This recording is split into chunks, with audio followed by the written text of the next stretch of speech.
Sehat itu penting, afiah jauh lebih penting. Iman Islam. Karena terkadang kita kan suka berdoa ya Pak. Doa kita yang sering Allahumma inni as'alukal afiyata wal mu'afatata, biasanya begitu. Jarang yang sholatnya Allahumma inni as'alukas sihah. Jarang. Tapi yang sering diminta adalah Allahumma inni as'alukal afiyah. Apa sih perbedaannya? Kalau menurut sebagian ulama mengartikan afiyah itu bentuk kesehatan yang bisa digunakan, ditasarufkan dalam ketaatan kepada Allah. Kalau sehat biasa itu belum tentu, ya sehat-sehat tapi nganggur ya nganggur, tidak dalam kondisi. Tapi semoga selaku orang yang beriman, kesehatan, keafian yang diberikan oleh Allah zahir batin kita manfaatkan benar-benar, karena setiap detik, menit, setiap jam sangat berarti bagi orang-orang yang tentunya menyadari hidup ini adalah merupakan laksana seorang musafir yang tetap berjalan menuju kepada Allah Subhanahu wa ta'ala. Semoga ketika kita nanti nyampe kepada Allah senantiasa dalam kondisi tetap diridhoi oleh Allah Subhanahu wa ta'ala, ridho dan diridhoi oleh Allah Subhanahu wa ta'ala. Amin ya rabbal alamin. Shalawat ring salam marilah senantiasa kita sampaikan, kita haturkan kepada qudwatun hasanah kita, kepada uswatun hasanah kita, baginda habibana wa nabiyana Muhammad sallallahu alaihi wasallam, manusia yang paling berjasa kepada kita. Karena dengan wasilah beliau kita kenal siapa itu Allah. Dengan beliau kita kenal siapa itu, apa itu Islam, siapa itu beliau. Jikalau saya sampaikan berkali-kali, hari ini ada yang bilang bahwa kita itu belum kenal kepada Allah, salah. Hari ini juga disampaikan Bapak sekalian, banyak bertebaran pengajian-pengajian yang mengatasnamakan ma'rifat. Ma'rifat itu artinya mengenal. Kalau mengenal Allah namanya ma'rifatullah. Yang jadi masalah adalah ketika mereka yang mengatasnamakan kajian, pengajian mengenal Allah atau ma'rifatullah, nah di sini nyinyirin atau menganggap sepele bagi orang-orang yang sama-sama beribadah kepada Allah, mengenal Allah dalam konteks menjalankan apa yang dinamakan dengan syariat. Syariat itu kalau dalam bahasa Arab seperti kita bahas artinya jalan ya, jalan pokok, jalan raya. Meskipun ada yang lewat torekoh, jalan pintas, tetapi syariat ini nggak bisa ditinggalin. Salah satu orang yang menjunjung tinggi nilai syariat itu adalah bagaimana mengamalkan Al-Quran dan juga hadisnya Nabi Muhammad Sallallahu Alaihi Wasallam. Nggak boleh dipisah-pisah. Mengamalkan Islam baik secara jasmani maupun ruhani.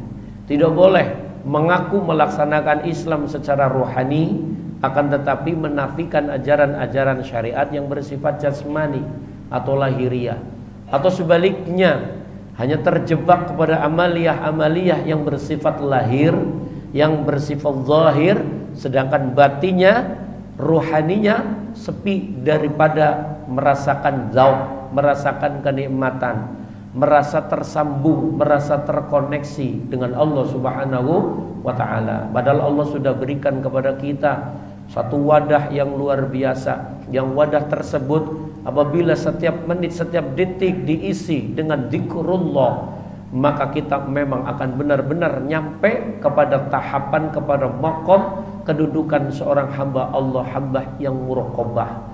Dan muraqabah ini adalah bagian daripada rukun ihsan. Inilah yang terjadi kepada Rasulullah. Maka nanti ada salah satu hadis yang menerangkan ketika Rasulullah, beliau ini adalah orang yang senantiasa dijaga tersambung dengan Allah, maka tidur beliau pun tidak dihukumi secara fikih sebagai tidur yang membatalkan daripada wudhu beliau. Dan nanti ada beberapa hadis yang pada pagi hari ini yang mungkin nanti ini hadis merupakan sifat kekhususannya Nabi Muhammad SAW dan tidak boleh ditiru, tidak boleh diikuti. Kalau ditiru, diikuti, hukumnya menjadi haram. Bismillahirrahmanirrahim. Sebelumnya kita baca suratul Fatihah, mohon kepada Allah semoga kita diberikan ilmu manfaat dan barokah. Al-Fatihah. A'udzubillahi minasyaitonirrajim. Bismillahirrahmanirrahim. Alhamdulillahirabbil alamin arrahmanirrahim maliki yaumiddin. Iyyaka na'budu wa iyyaka nasta'in. Ihdinas siratal mustaqim, siratal ladzina an'amta 'alaihim ghairil maghdubi 'alaihim waladdallin. Amin. Bismillahirrahmanirrahim. Qala al-muallif rahimahullahu ta'ala wa nafa'na bihi wa bi'ulumihi fi dharain amin ya rabbal alamin. Al-faslul awal, fasal yang pertama. Kita sudah mendekati akhir ini, sudah halaman 277. Fi akhbari syatta min ahwalihi sallallahu alaihi wasallam, menerangkan berbagai macam keadaan daripada keadaannya Nabi Muhammad sallallahu alaihi wasallam. Fi syifa, di dalam kitab Asy-Syifa lil Qadhi Iyadi rahimahullah, yang mana kitab Syifa itu disusun oleh Imam Qadhi Iyad, semoga Allah merahmatinya. Nah, ini hadis ini kadang-kadang menjadi pertanyaan kalau ada orang nanya begini. Orang orientalis, orang yang benci kepada Rasul kadang bertanya begini, Muhammad itu nyuruh umatnya, terutama yang laki-laki, untuk khitan. Pertanyaannya adalah Muhammad itu sudah khitan apa belum? Khitannya kapan?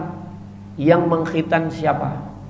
Bagi orang yang tidak tahu sirah Nabawi, orang yang tidak paham tentang kondisi Nabi Muhammad SAW, baik melalui hadis ataupun kitab-kitab sirah seperti Al-Barzanji dan kitab-kitab yang lain, maka dia akan bingung. Padahal hadisnya jelas, wulida Rasulullah sallallahu alaihi wasallam makhtunan maqtu'as surrati, bahwasanya Nabi Muhammad sallallahu alaihi wasallam wulida, dilahirkan, wulida sallallahu alaihi wasallam makhtunan, sudah dikhitan. Kalau datang bertanya siapa yang mengkhitan, itu urusan Allah, karena ketika lahir pokoknya sudah dikhitan. Yang jelas bukan dikhitan sama jin begitu. Wah, itu dikhitan sama jin, sembarangan. Nabi kok dikhitan sama jin? Yang ada jin itu takut kalau yang kafir. Kalau jin yang beriman itu pasti tunduk patuh kepada Nabi Muhammad sallallahu alaihi wasallam. Wulida Rasulullah sallallahu alaihi wasallam makhtunan.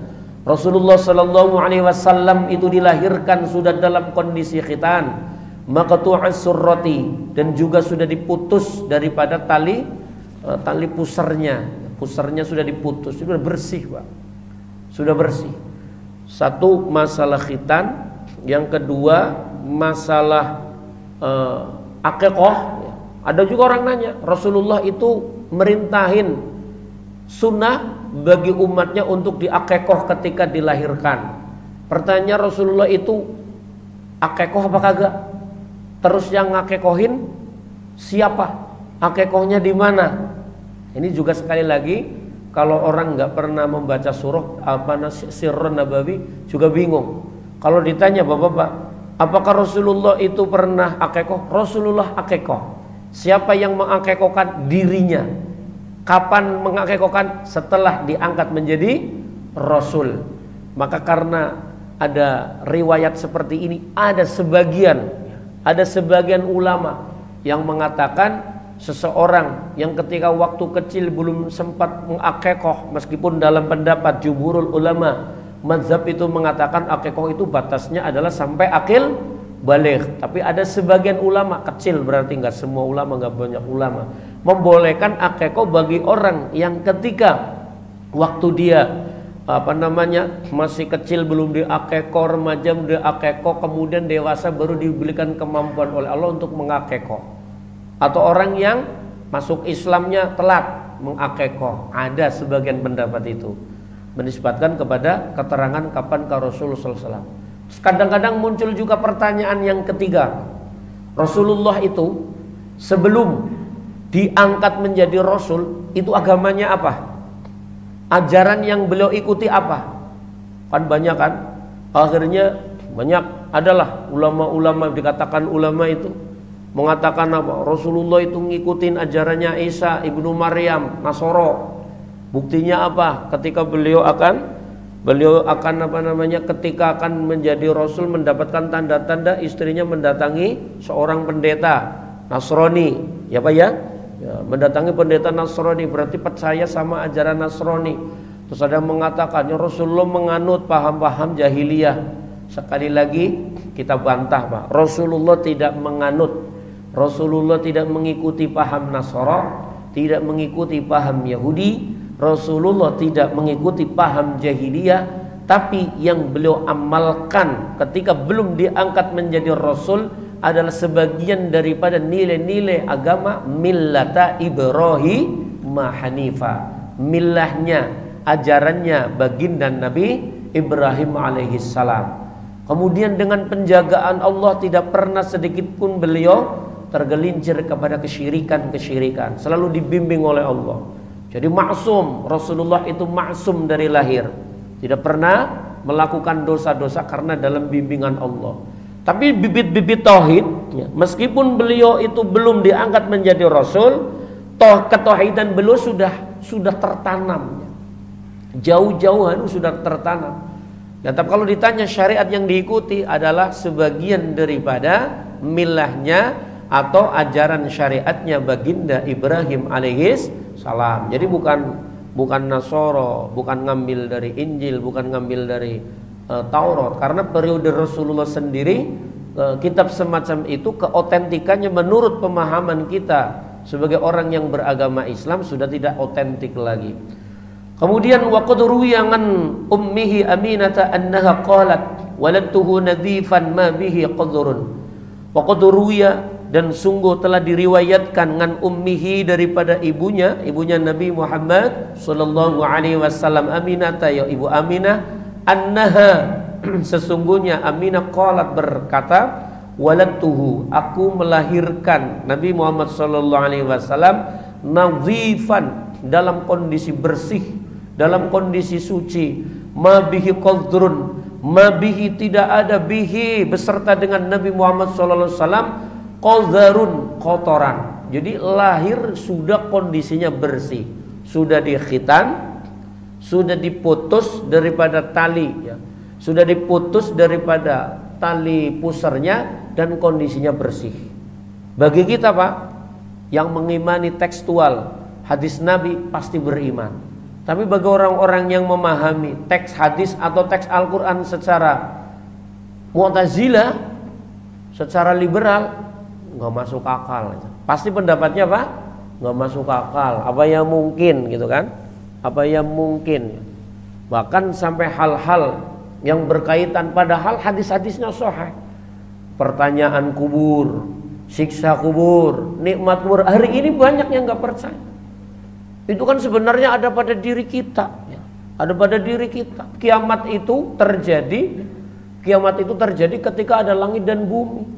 Jadi kiamat itu ya bisa terjadi. Nah, itu pemahaman-pemahaman yang sebenarnya menyalahi daripada pemahaman jumhurul ulama. Dan itu dikatakan, itu kan pemahaman udah tingkat tinggi. Kita nggak begitu, Pak. Kita tetap mengikuti apa yang diajarkan oleh jumhurul ulama. Maka sekali lagi, untuk memahami ayat, untuk memahami hadis itu harus ada alatnya. Jadi tidak ngawur, tidak memahami al-qari'ah. Dikaitkan al-qari'ah itu al-qari itu pembaca. Ini kan pemahaman ngawur itu. Nggak pakai ilmu.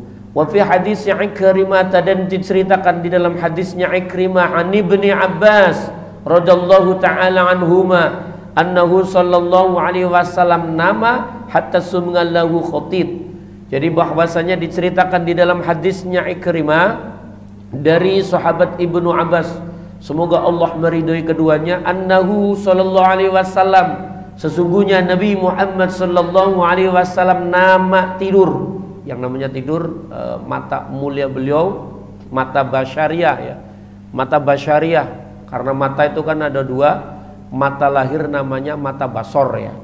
Mata kemanusiaan, mata manusianya itu basyariahnya itu adalah ini. Sedangkan mata yang kedua namanya basirah, mata hati. Mata hati Rasulullah SAW tidak pernah tidur.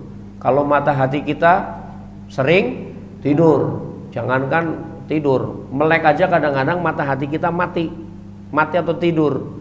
Apalagi tidur, kita dikatakan mata hati kita mati, ya. Makanya doa bangun tidur, alhamdulillahilladzi ahyana ba'dama amatana wa ilaihin nusyur. Karena kebanyakan orang tidur kayak orang mati. Segala puji bagi Allah yang telah menghidupkan kami setelah mematikan kami. Oh, kita bangun tidur habis mati, berarti itu sebagian daripada ruh kita mati. Sebagian daripada ruh kita mati. Ruh jasadnya mati, yang hidup hanya ruh yang lain. Ruh idhofi yang lain masih hidup ya, masih hidup. Makanya kadang-kadang orang aneh begini, kok kita tidur tapi nggak bablas mati ya, masih hidup, masih bisa jalan-jalan di alam bawah sadar kita. Karena ada sebagian ruh bapak-bapak yang hidup, ada yang sebagian memang istirahat itu udah masuk ke sana. Nah, kalau ada ruh induknya namanya, kalau menurut ulama namanya ruh idhofi. Kalau yang mati ruh idhofi, yang pindah alamnya ruh idhofi, dari alam dunia, dari jasad ini ke alam barzah, itu yang dinamakan mati. Sering kita ucapkan innalillahi wa inna ilaihi raji'un. Ruh. Betul Allah katakan apa namanya, yas'alunaka 'anir ruh. Qulir ruh min amri rabbi wa ma utitum minal ilmi illa qalila. Qalila menurut Allah, itu banyak menurut kita. Termasuk ruh itu sebenarnya manusia harus mempelajari dirinya dari sisi ruh. Karena bagian daripada sisi manusia yang nanti kembali kepada Allah adalah sisi ruhaniyahnya. Ruh yang bagaimana? Ruh yang masuk dalam kategori nafs mutmainnah. Itu penting. Kenapa? Nafs mutmainnah inilah yang nanti akan dipersilakan oleh Allah, irji'i ila rabbiki radiyatam mardiyah. Itu dari sisi ruh. Berarti kita harus ngolah ruh betul. Kita harus memahami ruh diri kita. Ruh yang bagaimana? Kok ruh kadang begini, kok ruh kadang begini. Jadi itu kita perlu memahami itu. Dan itu sendiri terjadi kepada diri Nabi Muhammad sallallahu alaihi wasallam, tapi tidak dalam kitab ini. Kemudian dikatakan bahwasanya nama hatta suminga, Rasulullah sallallahu alaihi wasallam tidur sehingga terdengar suara ya mendengkur. Tapi mendengkurnya Rasulullah bukan mendengkur kayak kita, bukan. Menurut Rasulullah itu suara napas orang tidur, mungkin suara. Tapi Rasulullah nggak berlebihan ya, nggak sampai ngorok kayak orang hilang kesadaran. Tapi yang jadi titik poinnya adalah faqama sallallahu alaihi wasallam. Kemudian Rasulullah SAW bangun, fasolla, melaksanakan sholat, walam yatawadda, dan Rasulullah SAW tidak berwudu setelah tidur. Kalau orang bisa memahami, kalau orang memahami hadis ini secara tekstual, pasti mengatakan tidur tidak membatalkan wudu. Pak, tadi kan tidur jam 8, ini bangun jam 4, kok langsung sholat? Oh, Rasulullah juga bangun tidur langsung sholat. Dalilnya apa? Ya dalilnya itu, nama hatta suminga lahu khotitun faqoma fasolla. Rasulullah itu tidur sampai kedengaran suara nafas ketika beliau bertidur ya. Wa wassautun yakhruju ma'a nafsin naimi, ma'a nafasin naimi, beserta nafasnya orang yang tidur. Jadi suara yang keluar berserta dengan nafasnya orang yang tidur. Faqama fasolla, Rasulullah nggak wudu, walam yatawaddo ya. Walam yatawaddo, Rasulullah bangun sholat tanpa wudu dulu. Ini berarti jadi dalil kalau tidur itu tidak membatalkan wudu. Nah begitu Pak, jumhur ulama memaknai lain. Ini adalah hadis kekhususiaan bagi Nabi Muhammad Sallallahu Alaihi Wasallam. Jumhur mengatakan salah satu yang membatalkan wudu adalah naumun, tidur dengan posisi terlentang miring atau tidak dalam kondisi duduk pada bagian anggota tempat duduknya, yaitu maaf ini. Jadi itu batal. Kenapa? Karena umumnya manusia ketika tidur itu adalah zawalul akli, hilang akalnya. Kalau Rasulullah kagak, mata fisik mulia beliau merem, tapi basironya tetap zikir. Tidak sedikit pun Rasulullah itu kolbunya, jangankan Rasulullah, orang-orang yang diberikan julukan sebagai aulia illah, para wali-wali Allah, salah satu maksiatnya para wali Allah adalah ketika hatinya lalai. Ketika hatinya lalai dari berzikir kepada Allah, itu udah maksiat Pak. Lah kalau kita barometer maksiatnya adalah lalai dari Allah, kita setiap hari maksiat. Karena kita 24 jam lebih tidak mengingat Allah daripada mengingat Allah. Menempatkan aja kita kadang-kadang salah. Zikir itu kadang-kadang tempat kita itu hanya di mulut sama di otak. Sedangkan hati mikir yang lain. Hati isinya lain. Malah kadang-kadang orang terjebak kepada kemusyrikan. Contoh begini. Bahasa begini, Pak. Hanya engkaulah sayang yang aku sayang. Cintaku hanya untukmu. Kalau kamu nggak ada, aku mati. Engkaulah saja yang ada di dalam hatiku. Syair-syair begitu kira-kira syirik apa enggak, Pak? Kalau mutlak bahwa yang ada di dalam kalbunya itu adalah manusia, gambaran-gambaran manusia, sedangkan Allah dikemanain, yang ada dalam dirinya engkaulah segala-galanya. Kalau kau tidak ada lagi, hatiku akan hampa dan aku akan mati. Syirik itu nggak boleh. Sehingga Ibnu Athaillah As-Sakandari dalam Al-Hikam mengatakan, kaifa yasyurkul qalb, bagaimana hati seseorang itu, bagaimana hati akan bersinar sedangkan gambaran-gambaran makhluk ada di dalam kolbunya. Kolbu ini satu makhluk yang suci, yang seyogyanya hanya ditempati dengan hal-hal yang berkaitan dengan zikrullah. Maka urusan yang kalkulatif, urusan yang berkaitan masalah duniawiah, yuk kita taruh, Pak. Tapi taruhnya kalau bisa dari dada ke atas, taruh di sini. Dunia jangan ditaruh di sini. Kalau dunia ditaruh di sini, repot. Hubud dunia. Tidak ada lagi namanya zuhud. Ada orang juga bertanya, bukankah zuhud dilarang? Zuhud itu benci dunia. Sedangkan Allah kan mengatakan bahwasanya kita disuruh untuk mencari akhirat dan jangan melupakan bagian kita di dunia. Zuhud itu bukan benci dunia. Zuhud itu artinya ketika seseorang hamba Allah tidak menjadikan dunia sebagai orientasi, punya kecintaan kepada dunia yang berlebihan mengalahkan cinta-cinta yang lain, cinta kepada Allah, cinta kepada Rasul, sehingga tidak menaruh dunia. Zuhud itu artinya menjadikan diri menjadi orang yang tidak cinta dunia. Meskipun dunianya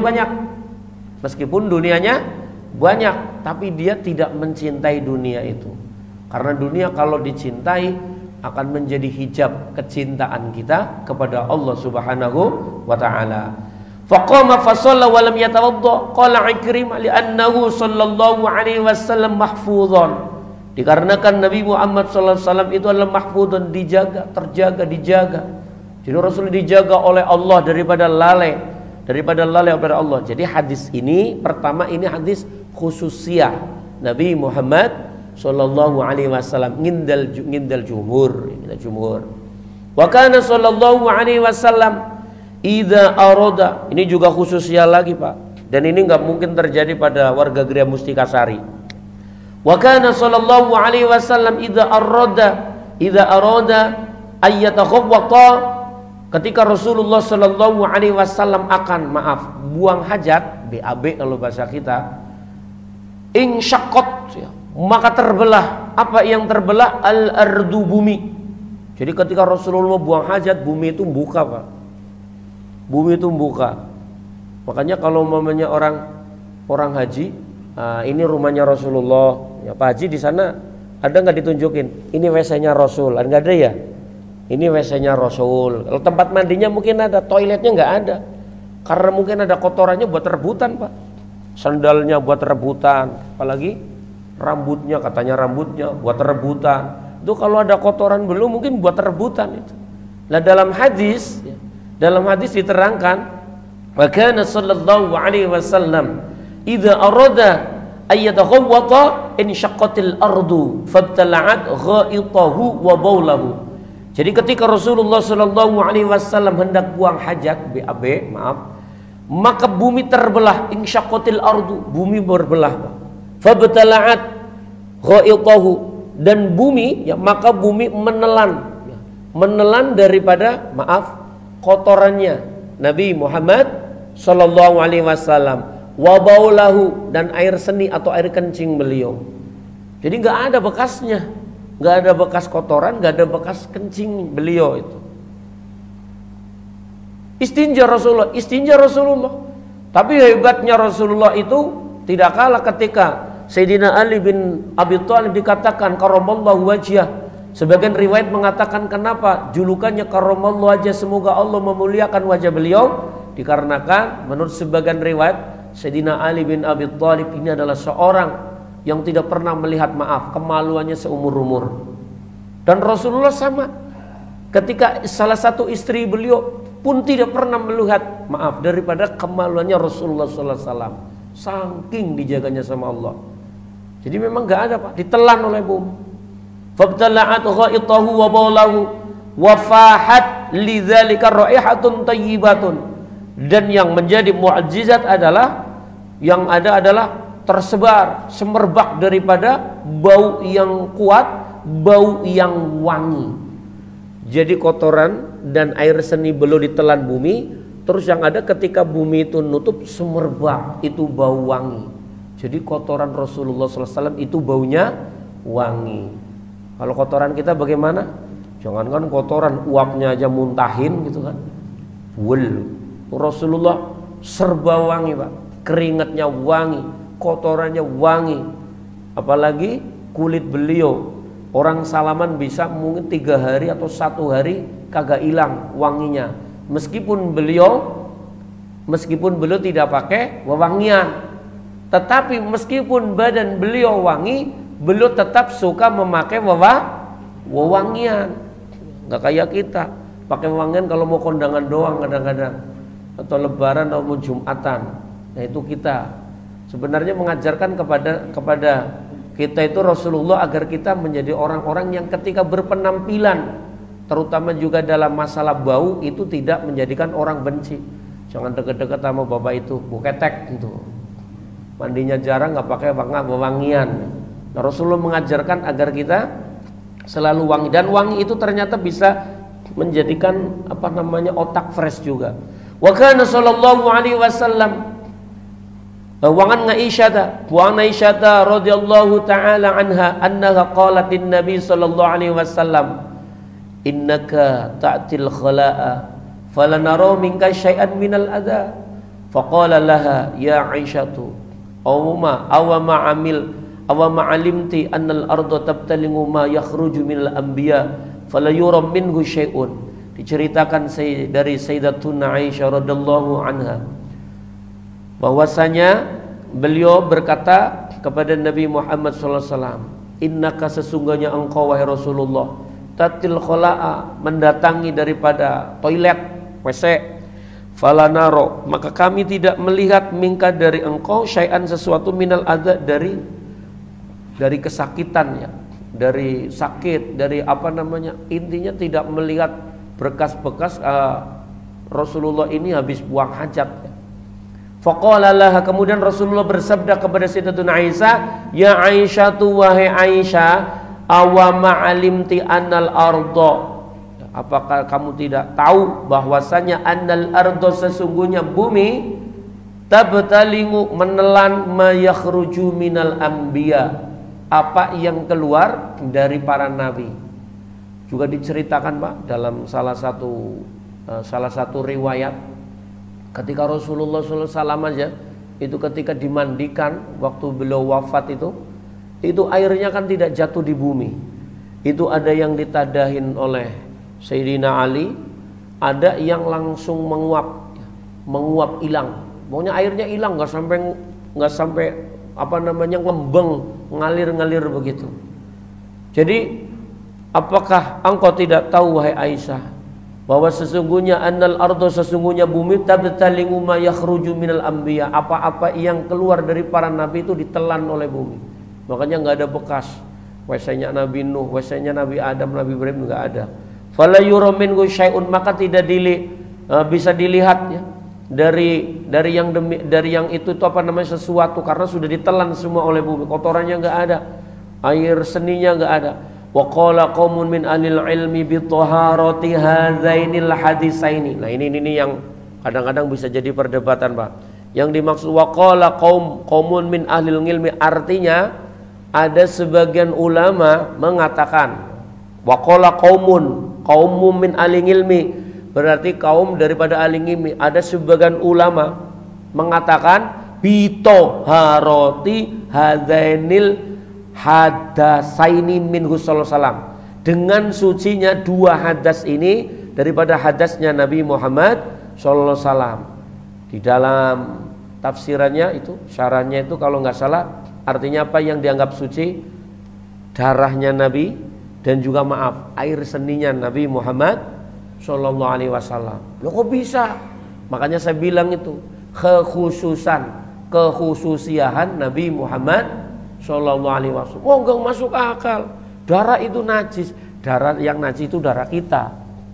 Air seni itu najis. Air seni itu najis kita.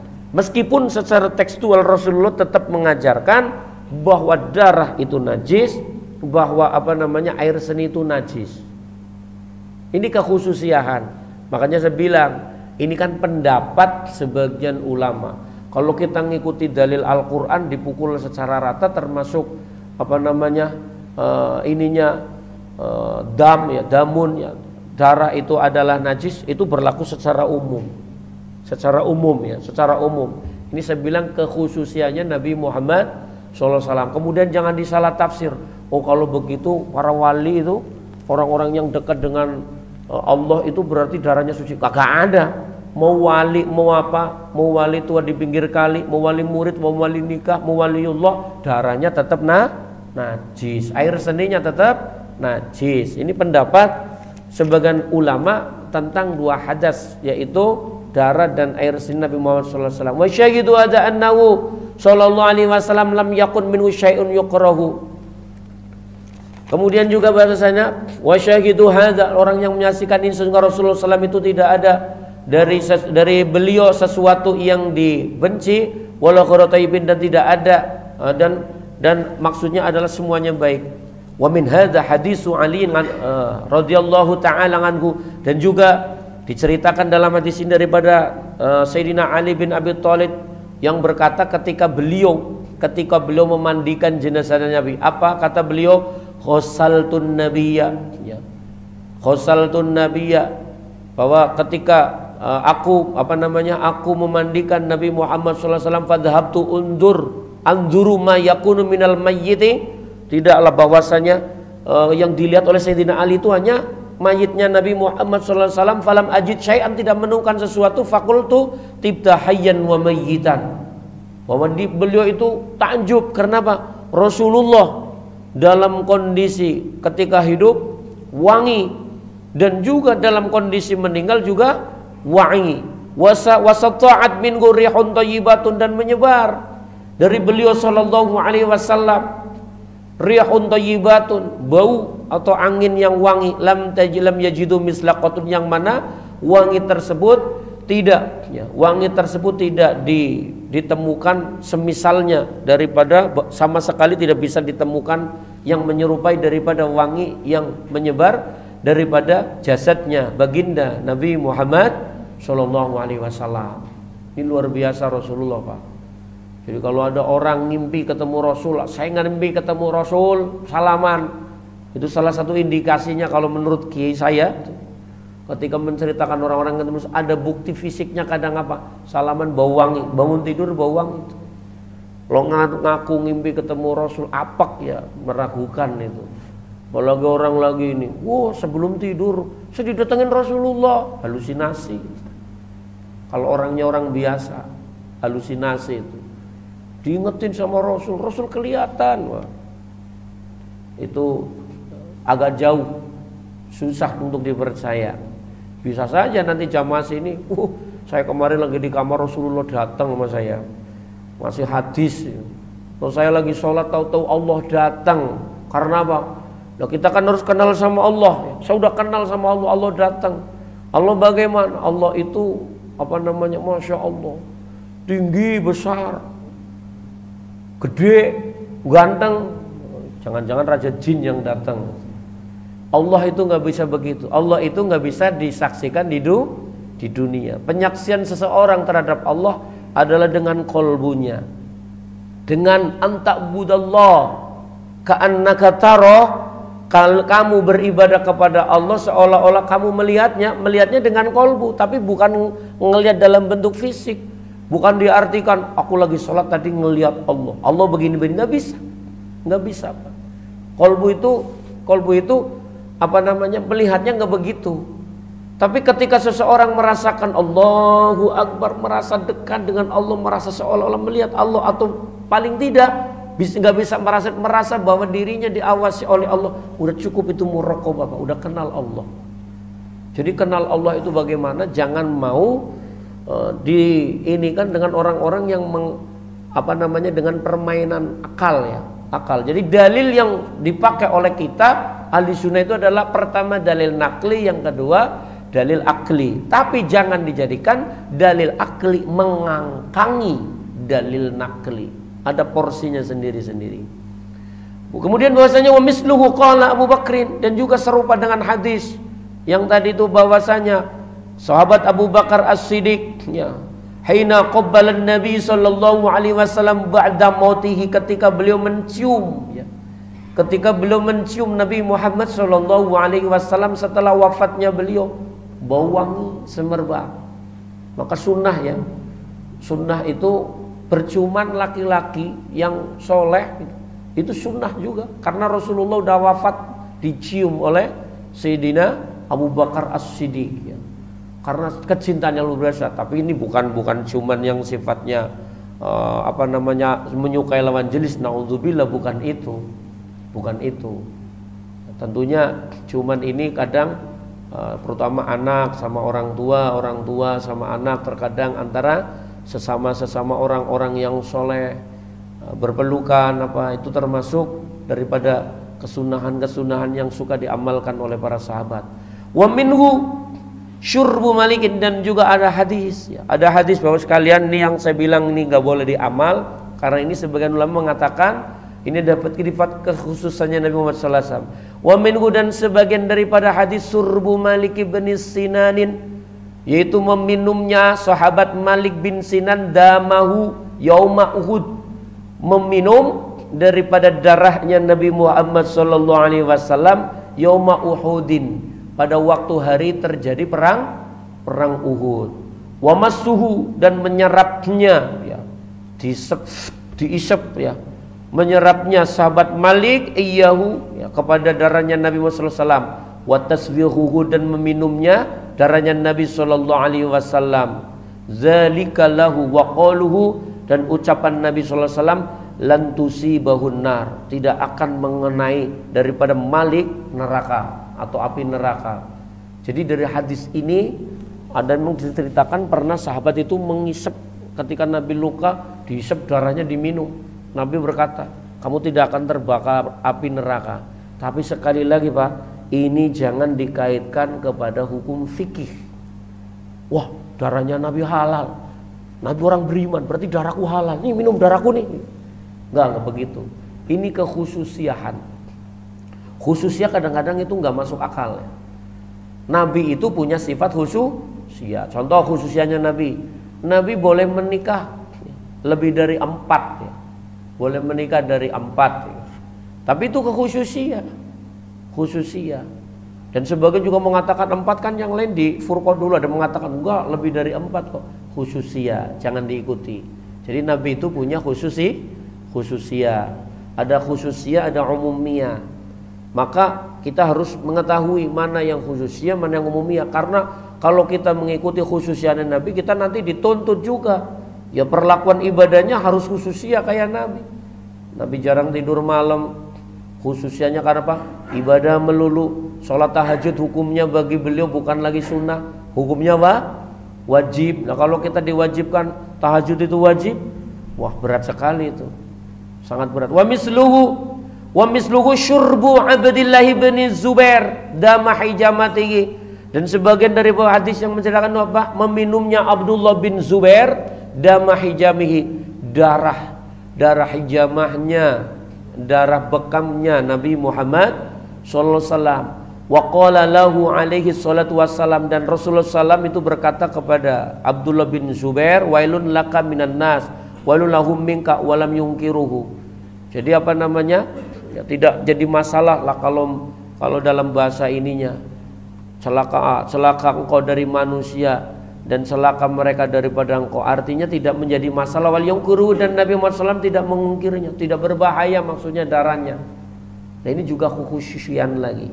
Meskipun mungkin tidak menafikan ada ulama-ulama yang menolak tentang hadis ini, tapi ini diceritakan, itulah memang ada hadis-hadis yang menceritakan tentang sebagian daripada kekhususian Nabi Muhammad Sallallahu Alaihi Wasallam.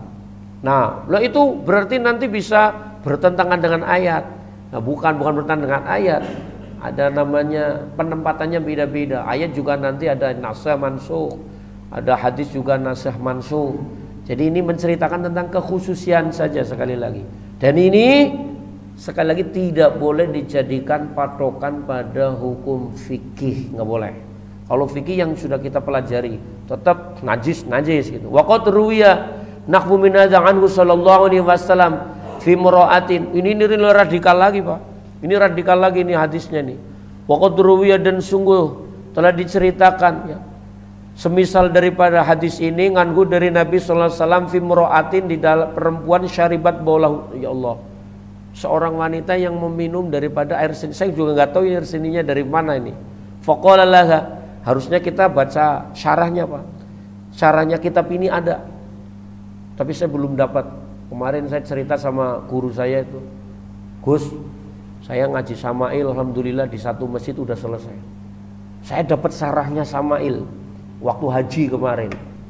Kamu baca matanya, saya dapat syarahnya. Nah saya belum dapat syarahnya. Kalau kita dapat syarahnya kayak ketahuan nih hadis dari mana, sebenarnya tadi asbabul wurudnya bagaimana ketahuan. Moga-moga nanti dipertemukan dengan syarahnya. Karena hadis-hadis ini hampir tidak masuk akal, Pak. Hampir ada kekhususian ini kayak nggak masuk akal. Seorang perempuan meminum daripada air seninya Nabi Muhammad SAW. Faqala laha. Dan ini ulama-ulama yang mengkaji hadis ini tidak memperdebatkannya. Tidak memperdebatkannya. Dan hadis-hadis yang termaktub dalam kitab ini banyak hadis sahih. Dalam hadis sahih.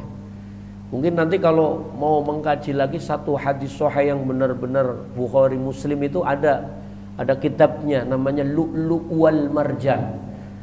Itu lebih dari 1000 hadis yang diriwayatkan oleh Imam Sahihain, Bukhari dan Muslim, atau minimal Bukhari atau Imam Muslim radhiyallahu anhuma. Ini sifat kekhususan. Faqala la, kemudian Rasulullah berkata itu pada perempuan, la tashtaki wa jangbatnika abadan, engkau tidak akan pernah mengeluh sakit perut selama-lamanya. Ini juga hadis ini termasuk kekhususian. Mau percaya boleh, kalau nggak percaya nanti boleh dicari di referensi yang lain. Tapi saya hanya membaca secara tekstual. Dan ini tidak boleh dijadikan argumen, oh ternyata air seninya orang soleh itu nggak najis ya. Bukan begitu, sama sekali bukan.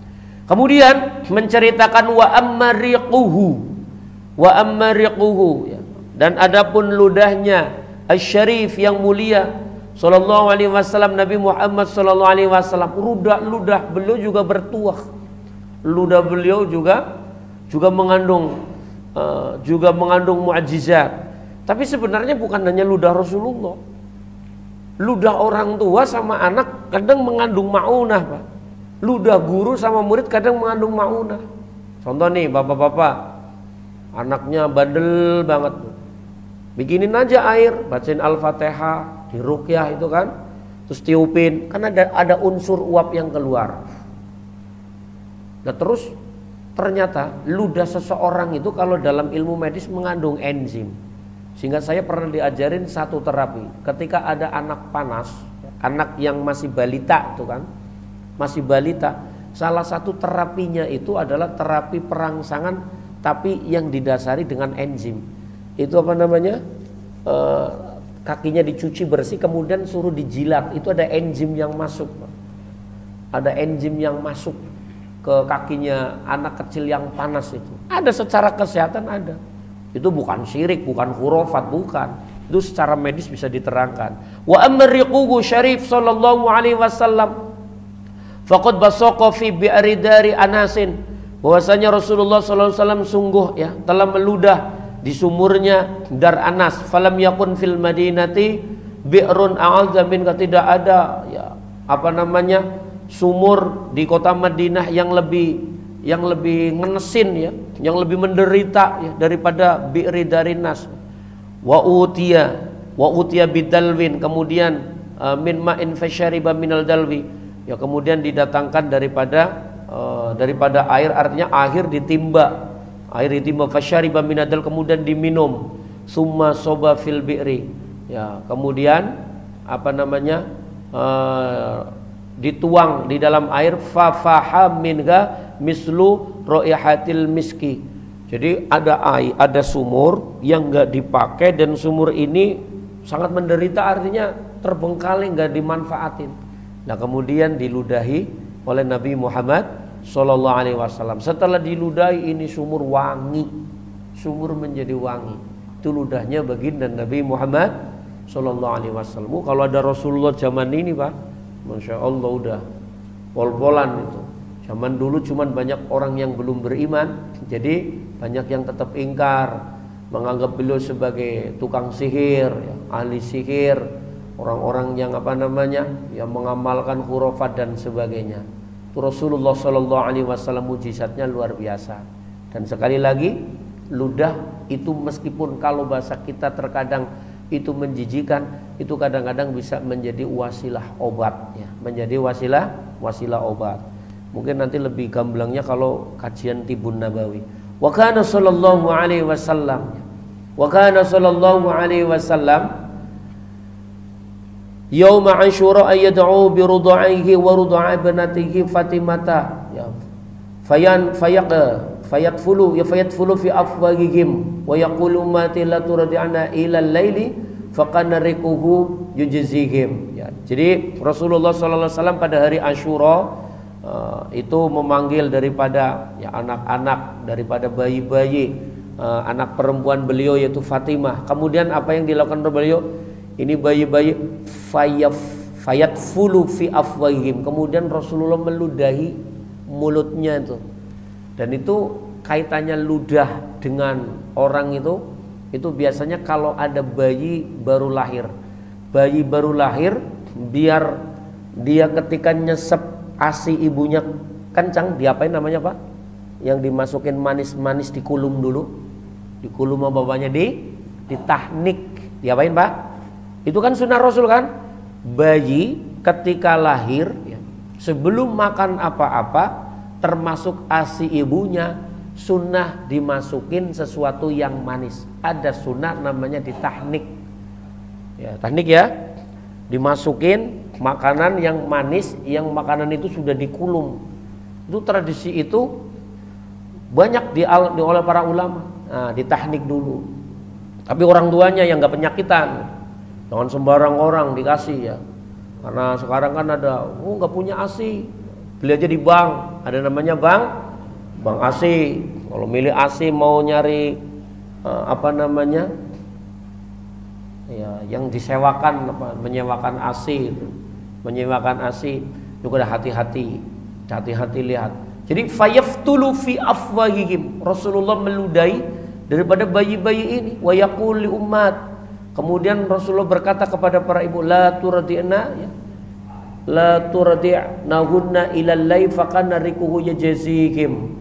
Jadi namanya Rasulullah SAW ini ludah beliau ini benar menjadi sesuatu yang manfaat ya, manfaat bagi bayi-bayi tersebut. Ini ludahnya Rasulullah wangi. Ludahnya Rasulullah wangi karena beliau selalu menjaga kesehatan mulut beliau. Salah satunya dengan senantiasa bersiwak ya. Ludah beliau wangi. Ya, kalau ludah kita ya Masya Allah ya. Wa dakhalat ngalhi. Jamaah sekalian dimuliakan oleh Allah.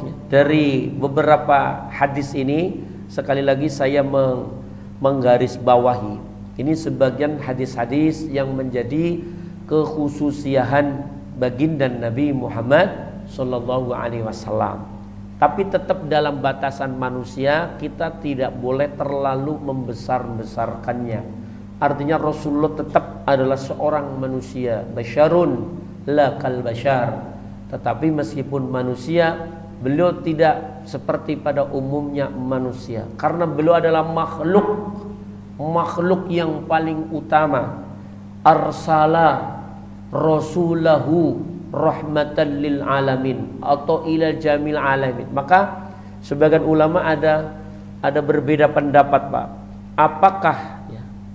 Apakah diutusnya Nabi Muhammad SAW itu untuk manusia, untuk jin, untuk malaikat, dan untuk semua makhluk-makhluk yang ada di muka bumi ini, atau hanya untuk manusia dan jin? Ini pada beda pendapat. Ada yang mengatakan hanya untuk manusia dan jin. Ada yang mengatakan untuk manusia, jin, malaikat, bahkan untuk segala sesuatu ciptaan Allah yang ada di semesta alam. Batu, air, gunung, apa segala macam, hutan, segala macam tumbuh-tumbuhan, semuanya Rasulullah berfungsi sebagai itu. Dengan dalil bahwa Subhanallahi, segala sesuatu yang ada di langit dan di bumi itu bertasbih kepada Allah. Bagaimana mereka bisa bertasbih kepada Allah? Salah satunya mengambil daripada risalahnya Nabi Muhammad SAW, tapi aplikasinya beda. Semuanya bertasbih kepada Allah. Ada yang mengatakan hanya untuk manusia dan jin, hanya untuk manusia dan jin. Dan termasuk keistimewaan yang sangat besar bagi manusia, keistimewaan yang besar bagi manusia membedakan dengan makhluk lain, karena manusia dianugerahi dua hal. Satu akal, yang kedua nafsu. Kalau malaikat kan hanya cuman akal ya Pak ya, sehingga iman baik melulu. Nah tapi kalau manusia karena punya nafsu, ketika mampu menundukkan daripada nafsunya, memanage daripada nafsunya, kedudukannya bisa di atas malaikat. Juga ada pertanyaan begini, apalagi istimewanya manusia? Diceritakan dalam kitab yang lain, dalam kitab Mukasyafatul Qulub, ketika Rasulullah SAW Mi'raj, Pak, beliau itu melihat di alam malakut. Rasulullah kan satu nabi yang memang sudah nyampe alam malakut. Alam malakut itu alamnya malaikat. Ngelihat kondisi-kondisi keadaan malaikat, kalau kita bilang secara fisik, kalau manusianya ada malaikat-malaikat itu yang senantiasa ruku kepada Allah, ada yang sujud kepada Allah. Gerakan itulah yang kemudian atas petunjuk Allah menjadi gerakan yang dilakukan ibadah kita semua 5 waktu. Jadi kalau ada yang nanya, sebenarnya Nabi itu ngarang-ngarang gerakan bagaimana sih? Itu gerakan para malaikat beribadah, Pak, yang sudah dikumpulkan jadi satu. Itu hadisnya banyak bertebaran, ada di dalam Khazinatul Asrar, ada di dalam kitab Mukasyafatul Qulub. Jadi kalau orang bilang, wah orang Islam mengada-ngada aja gerakan sholatnya begitu, itu sebagian adalah gerakan para malaikat ketika Nabi menyaksikan ibadahnya malaikat yang tanpa putus ila yaumil qiyamah, dengan gerak-gerakan sujud, ruku dan sebagainya. Jadi bukan, wah kalau gitu apa, yang namanya ini bukan akhirat, bukan aspek geografis. Salah, geografis bakalan terjadi, nggak bisa dinafikan. Itu harus kita imani. Wabil akhirati hum yuqinun. Ini bolak-balik kita sampaikan, karena sekali lagi yang seperti pembukaan tadi, banyak orang-orang yang sudah mengaku sampai kepada Allah, mengenal Allah, menafikan syariat.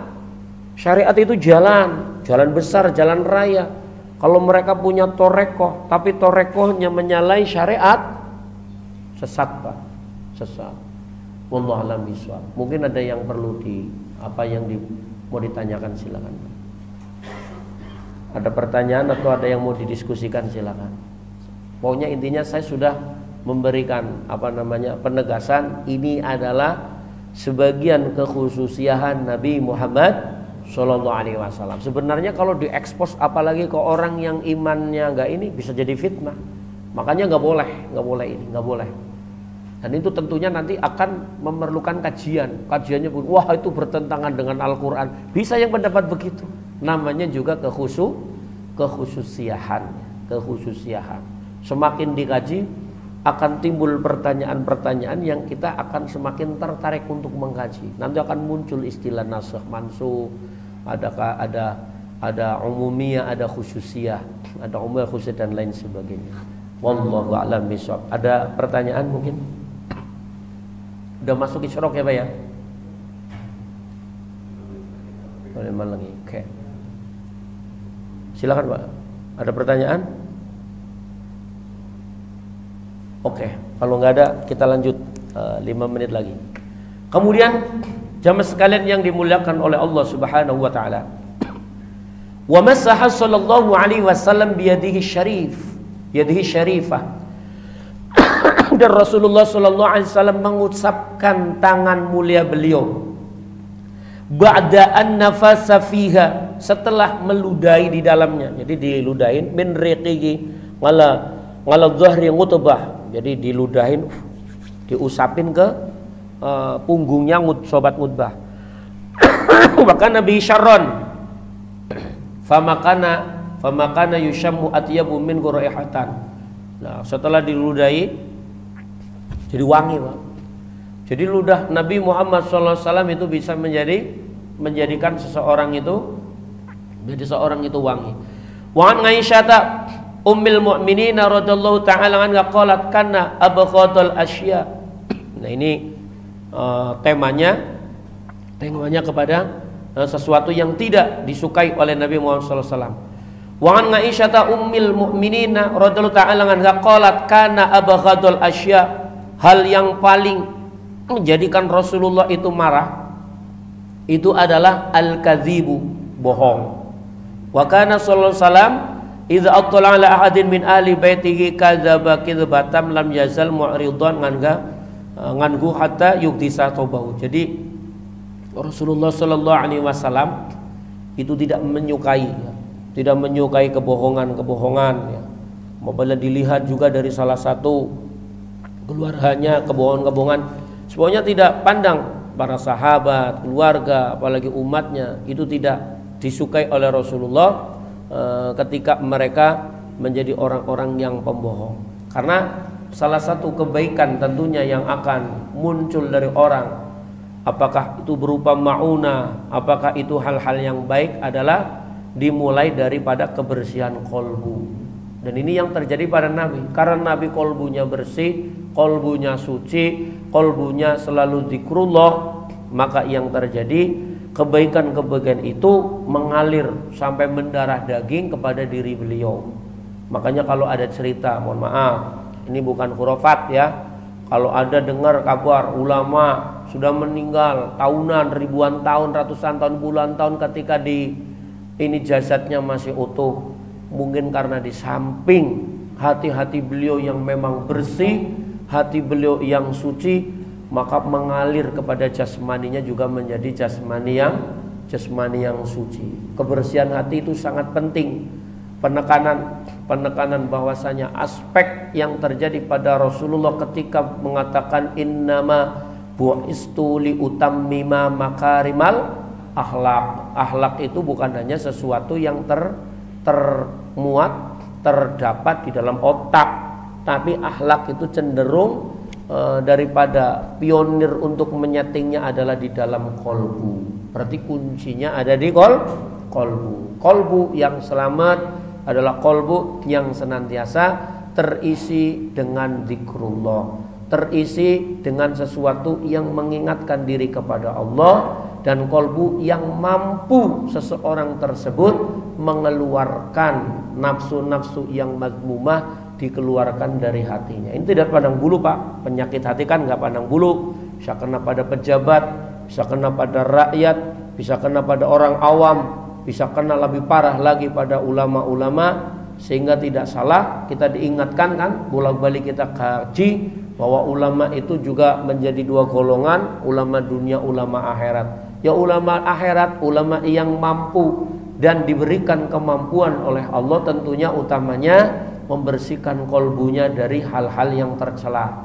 Ulama dunia, ulama yang memang hatinya telah bergelimang dengan hubbud dunia, cinta dunia yang berlebihan, dan itu bisa terjadi pada kita. Kunci sukses untuk meraih ruhani yang menjadi nafs nanti nafsnya mutmainnah adalah hanya ketika menempatkan Allah pada posisi yang tentunya sebagaimana dia peroleh. Sebagai penutup ada satu hadis yang sekarang lagi ramai Pak. Hadis qudsi mengatakan begini, qalbul mu'min baitullah. Hati orang beriman itu adalah rumah Allah. Ada orang yang kemudian argumennya begini, haji itu nggak penting. Haji itu kan menemui Allah. Lah kalau hati manusia itu sudah rumahnya Allah, lihat aja Allah dalam dirinya. Satu sisi bahasa ini mengingatkan kita agar selalu mengisi kolbu kita dengan mengingat Allah, zikrullah. Tapi satu sisi kalau menafikan syariat itu juga nggak benar. Maka qalbul mu'min, lah kalau qalbul mu'min baitullah, lah kalau qalbul kafir bagaimana? Kita nggak bahas ya Pak. Berarti antonimnya itu. Lah bagaimana qalbu seseorang? Dan jangan diartikan begini, oh Allah berarti ada di dalam hati dong. Enggak, untuk mengingat Allah, salah satu sarana mengingat Allah adalah ketika kita mampu membersihkan kolbu. Maka dikatakan orang yang kolbunya bersih akan selalu teringat hatinya kepada Allah. Sehingga bahasa ininya ya, hati seorang berarti orang beriman itu adalah rumahnya Allah, baitullah. Baitullah berarti harus apa syaratnya? Suci. Harus diisi dengan diramaikan, ditakmirkan dengan hal-hal yang sifatnya mengingat Allah dan mengeluarkan sampah-sampah daripadanya, ya, mengeluarkan sampah-sampah daripadanya. Maka itu tadi tuh, kalau sesuatu yang negatif jangan ditaruh di sini, taruh di sini nih, di kepala, taruh di kepala. Ini tetap untuk yang baik-baik supaya apa? Ketika bersih, ketika suci mampu menerima anugerah-anugerah ilahiyah, anugerah-anugerah ilahiyah. Hafal Quran, hafal sini. Ingat ayat sini. Tahu hadis di sini. Karena kebanyakan kita naruh Quran, naruh ayat di mana Pak? Di sini. Maka ada kasus, naudzubillah min dzalik, ada orang hafal banyak ayat, bahkan mungkin ayat Quran, karena stroke, hafalannya masih apa enggak Pak? Hafalannya masih apa enggak? Kita nggak tahu karena dia nggak bisa ngomong. Ada teman saya sama-sama ustadz di Mustika Jaya, ketika sehat cerita apa? Setelah saya sakit ini hafalan saya banyak yang hilang. Berarti kesimpulannya ilmu yang akan dibawa mati itu ilmu yang di sini, Pak. Berapa persen ilmu sudah masuk ke sini? Dan kita semua termasuk bapak-bapak udah punya ilmu yang benar-benar masuk sini. Terutama apa? Ilmu ma'rifatullah, ilmu mengenal Allah. Orang beriman yang biasa ibadah, kalau dia ada hal-hal yang kritis darurat, pasti yang terucap terutama itu lafal apa Pak? Allah. Jangan sampai yang terucap itu lain kucing. Wah, itu berarti hatinya itu isinya kucing gitu. Tapi ketika Allah, malaikat datang juga, Allah, udah, berarti ilmu itu sudah masuk, ma'rifatullah, mengenal Allah. Tapi ketika itu ilmu ada di sini, hafalan ada di sini, teori-teori ada di sini, sakit ini, syarafnya nggak fungsi, hilang, maka berusaha untuk memasukkan ke sini. Sebanyak mungkin hal-hal yang baik masukkan ke sini.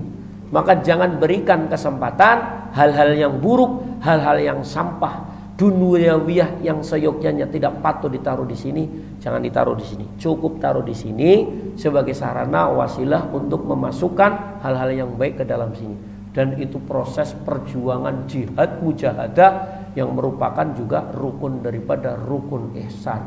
Sambil membenahi rukun Islam, membenahi rukun iman, juga jangan lupakan daripada rukun ihsan berupa dengan tazkiyatun nufus. Semoga Allah Subhanahu wa taala menganugerahkan kepada kita untuk hubun Nabi sallallahu alaihi wasallam, dan semakin Allah bukakan kepada kita pengetahuan-pengetahuan lahiriah dan batiniah, sehingga kesempurnaan amal kita dilihat oleh Allah Subhanahu wa taala bukan hanya dalam aspek jasmani tapi aspek ruhani sebagai satu amalan yang diterima dan diridhoi oleh Allah Subhanahu wa taala. Amin ya rabbal alamin. Kurang lebih minta maaf. Subhanakallahumma bihamdika asyhadu an la ilaha illa anta astaghfiruka wa atubu ilaik. Walhamdulillahi rabbil alamin. Wal afu minkum. Assalamualaikum warahmatullahi wabarakatuh.